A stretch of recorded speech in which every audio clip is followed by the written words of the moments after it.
Haleluya. Nah, mari saudara kita datang ke hadirat Tuhan dan merendahkan pribadi kita di hadapan Yesus. Haleluya.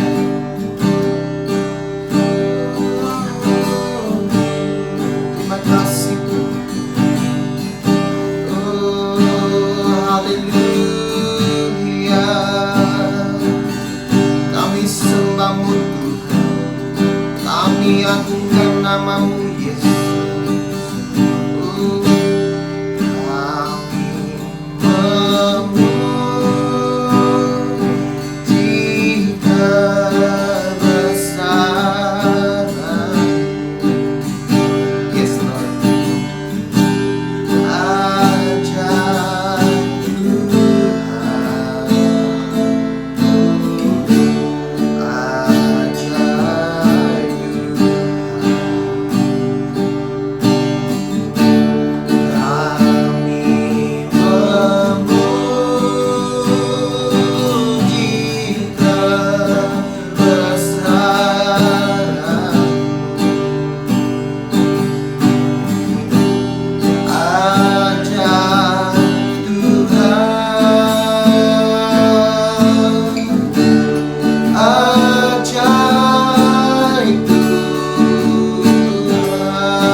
atas hadirat-Mu Tuhan Yesus dalam hidup kami Tuhan.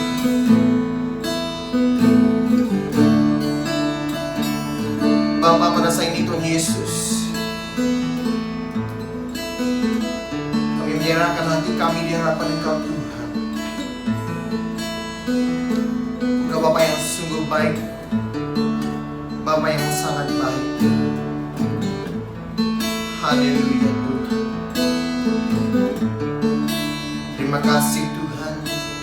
Terima kasih Yesus. Ini pujian dan penyembahan kami Bapa. Hanya kami naikkan di dalam nama Tuhan Yesus. Semua kita yang percaya katakan amin. Haleluya. Haleluya. Salam. Selamat malam. Saya ucapkan kepada semua jemaat yang mengikuti ibadah doa kita pada malam ini. Kita naikkan segala pujian, syukur kita kepada Tuhan oleh karena kesempatan yang indah ini. Sekali lagi kita bertemu dalam siaran kita pada malam ini. Pada malam ini firman Tuhan yang saya bawa untuk kita pada malam ini yang bertajuk apakah tujuan doa. Ada 4 poin kita belajar dari judul ataupun tema apakah tujuan doa. Yang pertama, tujuan doa adalah pelayanan kepada Tuhan. Yang kedua, tujuan doa adalah persekutuan atau persatuan dengan Allah. Persekutuan atau persatuan dengan Allah. Yang ketiga, doa adalah tanggung jawab setiap umat Kristen.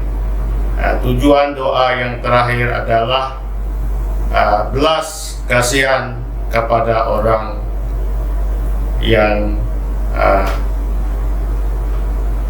menderita ataupun belas kasihan atas penderitaan orang lain.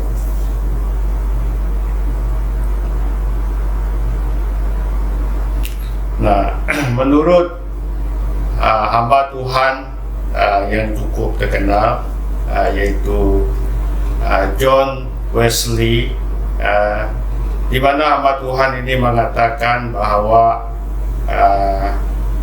katanya tampaknya Tuhan dibatasi oleh doa kita, bahwa Ia tidak dapat melakukan sesuatu bagi manusia kecuali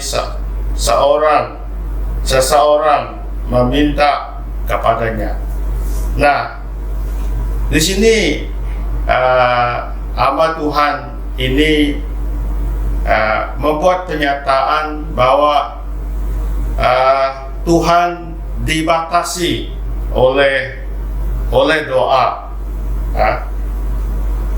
Dia tidak dapat melakukan sesuatu kalau seseorang tidak minta kepadanya. Tidak dapat melakukan sesuatu bagi manusia kecuali seseorang yang meminta kepadanya. Nah, kalau kita melihat apa yang dinyatakan oleh hamba Tuhan ini, kita melihat bahwa pernyataan ini seperti meragukan, karena dia kata Tuhan itu dibatasi oleh doa, dan Tuhan boleh dan Tuhan tidak dapat bekerja melakukan sesuatu kepada manusia kecuali seseorang yang meminta kepadanya, di mana apa yang dia katakan ini seperti meragukan Tetapi kalau kita melihat di dalam Kejadian pasal 1, di mana di dalam bagian itu Tuhan berbicara kepada Adam, di mana Tuhan berkata kepada Adam bahwa Dia memberi kuasa kepada Adam untuk berkuasa atas segala ciptaannya.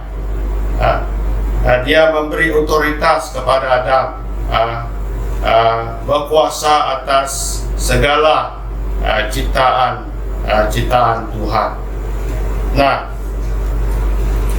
tetapi apabila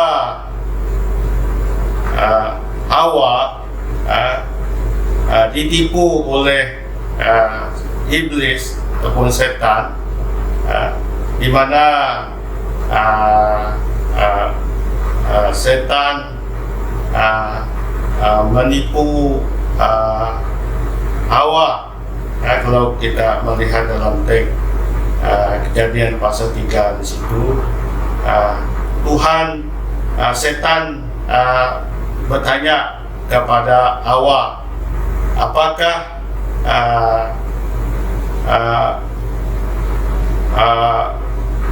buah-buahan yang ada di dalam taman ini boleh dimakan. Begitu setan menipu Hawa, dan Hawa berkata semua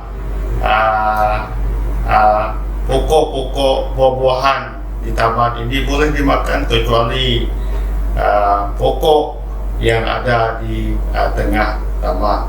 Dan iblis berkata kepada Hawa, sekali-kali tidak, kata iblis,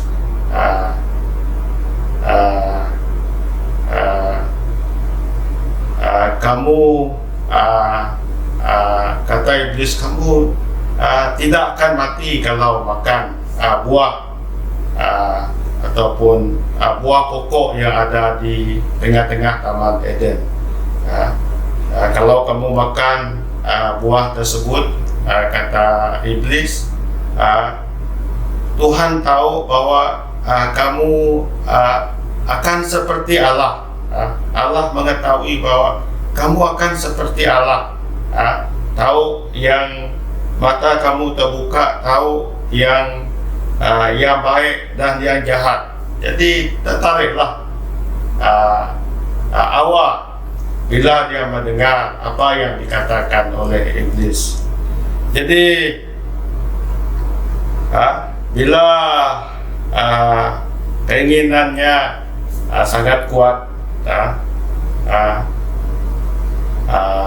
Hawa mengambil buah dan makan dan beri kepada suami, dan sejak itulah manusia Adam dan Hawa jatuh ke dalam dosa. Dan kita melihat di sini apa yang diperintahkan oleh Tuhan kepada Adam dan Hawa di sini, mereka telah melanggar apa yang telah Tuhan perintahkan. Jadi mereka telah mengikut apa yang dikatakan oleh si iblis. Jadi akibat daripada dosa ini, dan kita melihat bahwa dosa telah berlaku, dan akibatnya sampai dosa yang dilakukan Adam ini telah berlaku, dan sampai hari ini kita melihat apa yang kita lihat, banyak perkara-perkara yang buruk berlaku. Peperangan terjadi di sini sana kita melihat penyakit, pembunuhan, banyak hal-hal yang tidak baik berlaku. Jadi apa yang kita melihat di sini seperti yang dikatakan oleh hamba Tuhan tadi, John Wesley, Tuhan dibatasi oleh doa. Tuhan tidak dapat melakukan sesuatu kepada manusia kecuali seseorang yang meminta kepadanya. Jadi kalau kita melihat apa yang dikatakan oleh hamba Tuhan ini mengingatkan kita bahwa adalah sangat penting bagi orang yang percaya berdoa. Kita juga ingat di dalam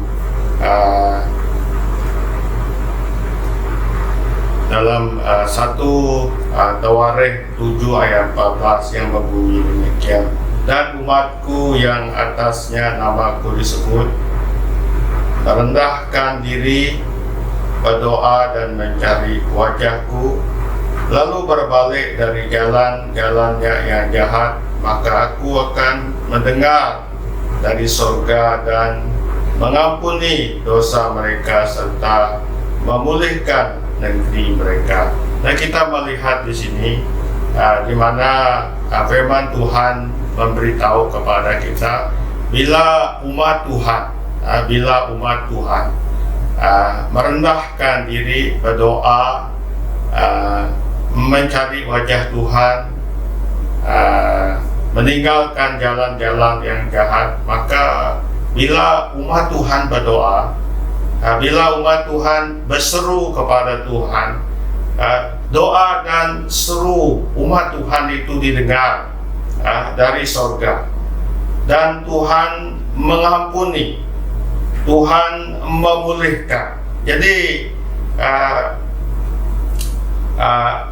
di sini kita melihat bahwa Tuhan bekerja, Tuhan melakukan perkara yang ajaib bila umat Tuhan, bila anak Tuhan berdoa, meminta sesuatu daripada Tuhan.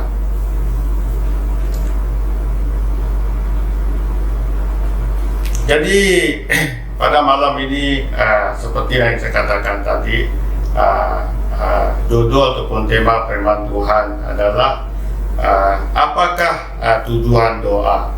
Nah, yang pertama adalah pelayanan kepada Tuhan. Kalau kita melihat dalam 1 Petrus 2 ayat yang ke-9, begini bunyi firman Tuhan, tetapi kamulah bangsa yang terpilih, imamat yang rajani, bangsa yang kudus, umat kepunyaan Allah. Nah, kalau kita melihat dalam ayat firman Tuhan ini, firman Tuhan mengatakan bahwa kita adalah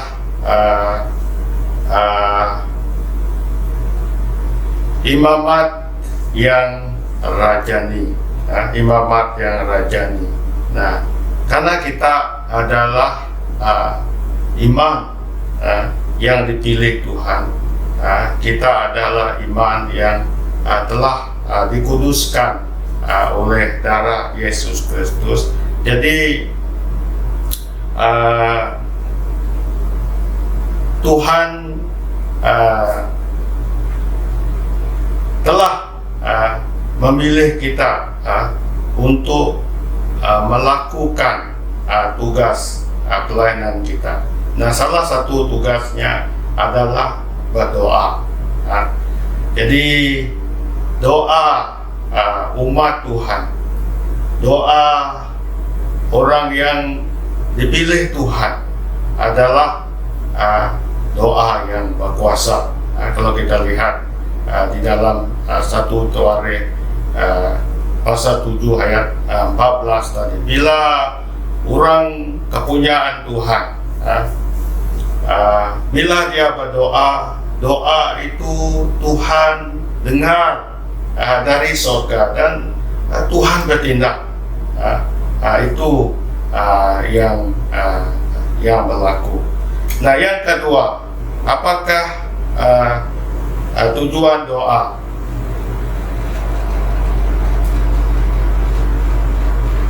Nah, tujuan doa yang kedua adalah persekutuan atau persatuan dengan Allah. Nah, luangkan waktu bersamanya karena Anda mengasihinya. Berbicara kepadanya dan dengarkanlah dia. Ungkapkanlah perasaan dan pikiran Anda yang terdalam kepada dia. Nah, ini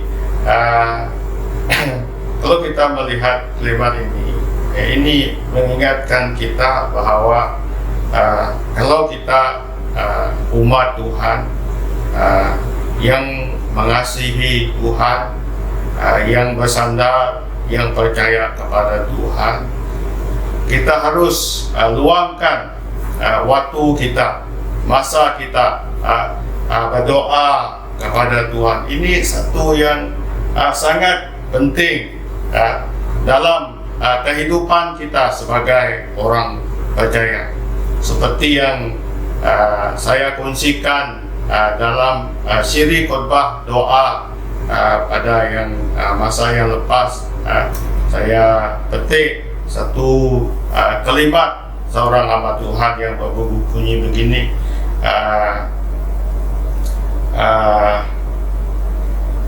Dia berkata begini, banyak doa, banyak kuasa. Dia kata, kurang berdoa, kurang kuasa.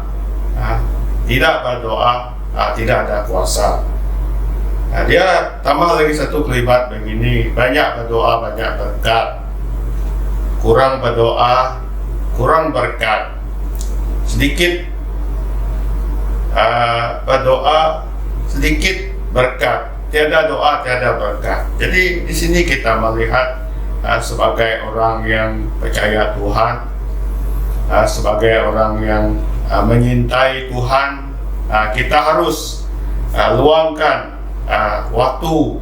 Kita harus cari waktu yang baik untuk kita bersekutu dengan Tuhan.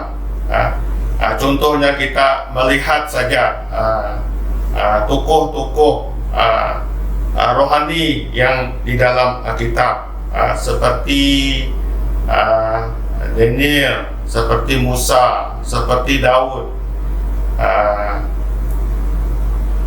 dan dalam perjanjian baru kita melihat Yesus sendiri. Mereka ini meluangkan waktu mereka untuk bersekutu dengan Tuhan.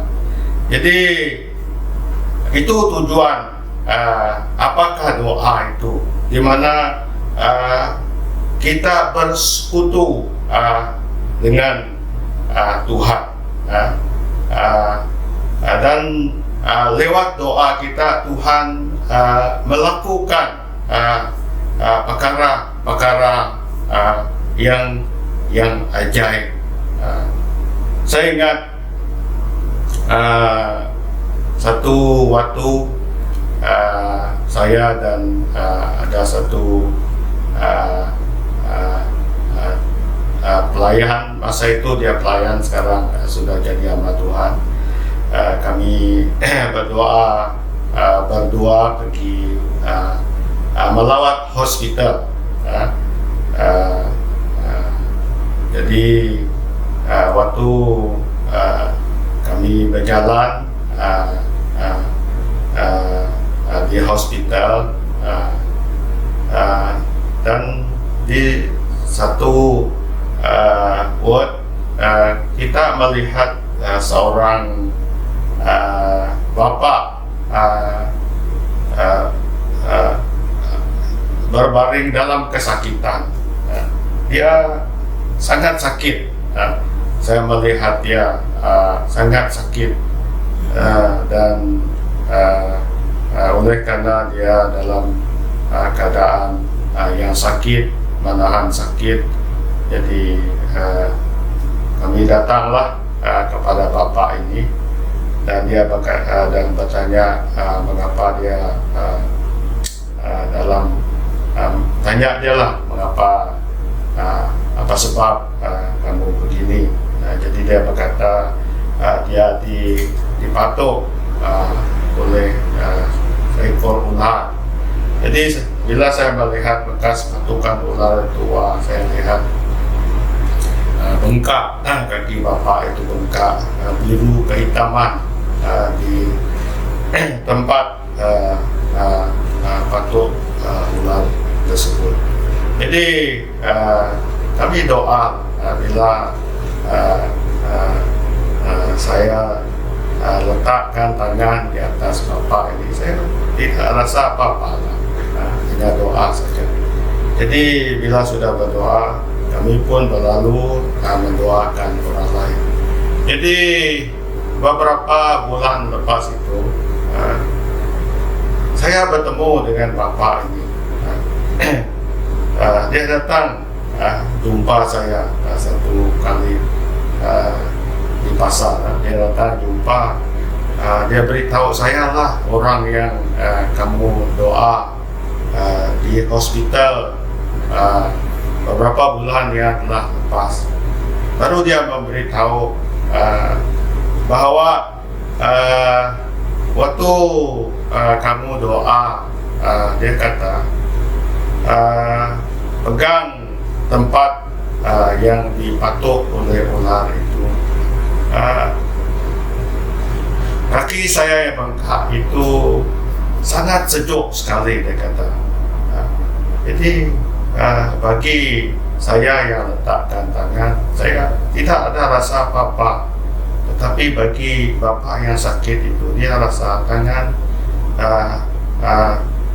tempat kaki dia yang bengkak ini rasa sejuk, seperti orang letakkan ais di situ. Jadi di sini kita melihat bahwa bila kita berdoa, sesuatu berlaku. Kita yang berdoa, kita tidak merasa secara jasmani, secara fisikal kita tidak melihat, tetapi secara rohani Tuhan itu bekerja. Nah, di sini kita melihat bahwa doa itu sangat penting. Kita harus beri masa kita, kita harus luangkan waktu kita berdoa kepada Tuhan. Nah,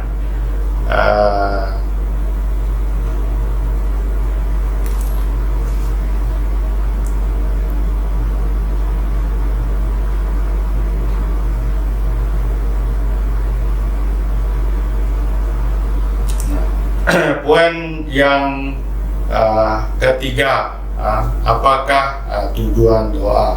Doa adalah tanggung jawab setiap umat Kristen. Nah, setiap orang percaya harus berdoa. Itu tanggung jawab kita. Tuhan telah serahkan tanggung jawab ini kepada kita. Itu makanya tadi kalau kita lihat di dalam 1 Petrus pasal 1 ayat 9, dia beritahu, kamulah bangsa yang terpilih, imamat yang rajani. Kita telah dipilih Tuhan. Tujuan doa adalah untuk memastikan keinginan Tuhan menjadi nyata. Tujuan doa menurut buku ICM ini adalah, katanya tujuan doa adalah untuk memastikan keinginan Tuhan menjadi nyata. Kita berdoa, bila kita berdoa, apa yang keinginan Tuhan, apa yang Tuhan mau lakukan itu menjadi nyata lewat doa. umat Tuhan, orang yang percaya. Nah, kita melihat sendiri bagaimana Tuhan Yesus memberi contoh bagi kita. Kalau kita melihat di dalam kehidupan Tuhan Yesus, Yesus sangat memberi doa ini keutamaan di dalam kehidupannya. Sebelum dia mulai pelayanan, Tuhan Yesus berdoa, berpuasa 40 hari 40 malam. Kita melihat sebelum Tuhan Yesus memilih 12 murid. Kalau kita lihat dalam Lukas 6 ayat yang ke-12, Tuhan Yesus mengambil doa semalam-malam. Dia berdoa, dia meminta dari Tuhan sebelum dia memilih.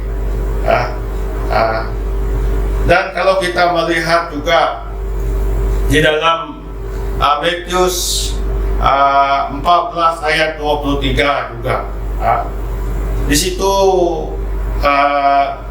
memberitahu kepada kita Yesus begitu sibuk dalam pelayanannya, memberitakan firman Tuhan.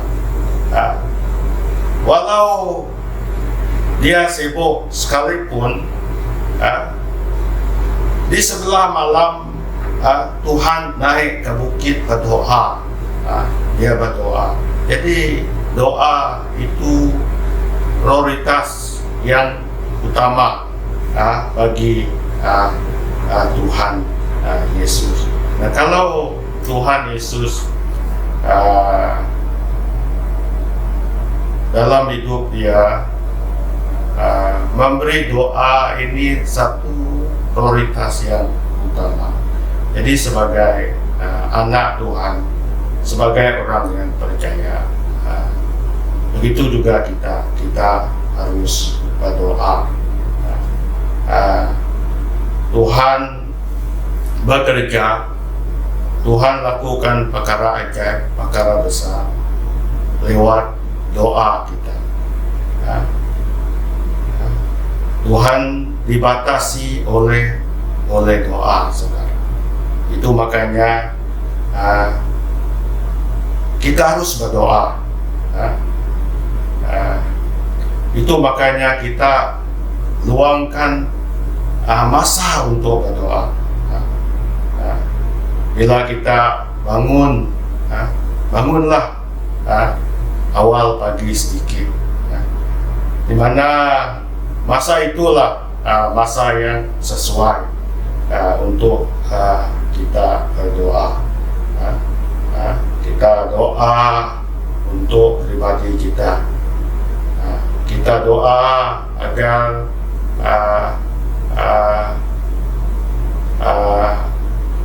kita doa meminta agar Tuhan pimpin langkah kita pada hari tersebut. Lepas itu kita doa untuk keluarga kita. Lepas kita doa untuk keluarga kita, kita berdoa untuk orang lain, mungkin orang yang sakit, orang yang terlibat dalam kegiatan yang tidak baik, terlibat dalam dada. Kita doa untuk mereka. Kita percaya secara manusia kita tidak boleh mengubah mereka, tetapi bila kita berdoa ketagihan dada yang mengikat mereka boleh dilepaskan di dalam Tuhan kita Yesus Kristus. Tiada yang mustahil bagi Tuhan kita, saudara. Banyak perkara yang kita doa. Kita doa untuk hamba-hamba Tuhan. Itu makanya bila kita bangun awal pagi, sangat baik untuk kita berdoa. Nah, yang terakhir, apakah tujuan doa?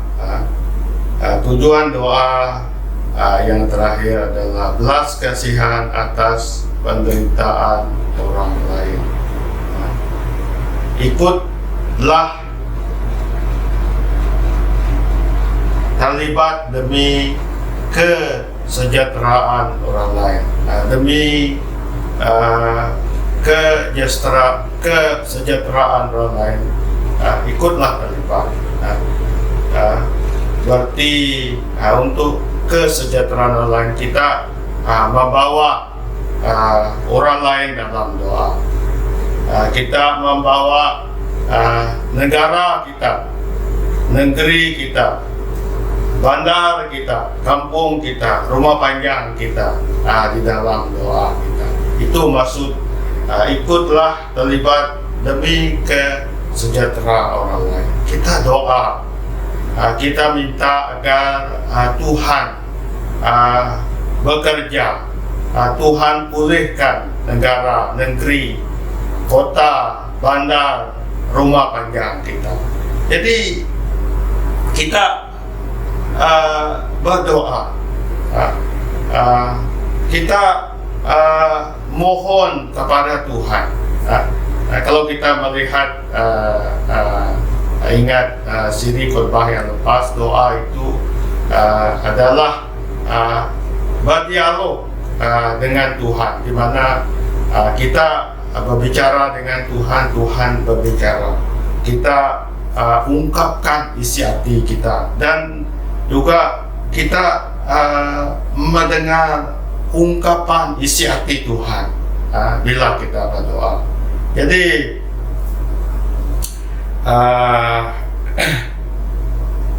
bila kita berdoa,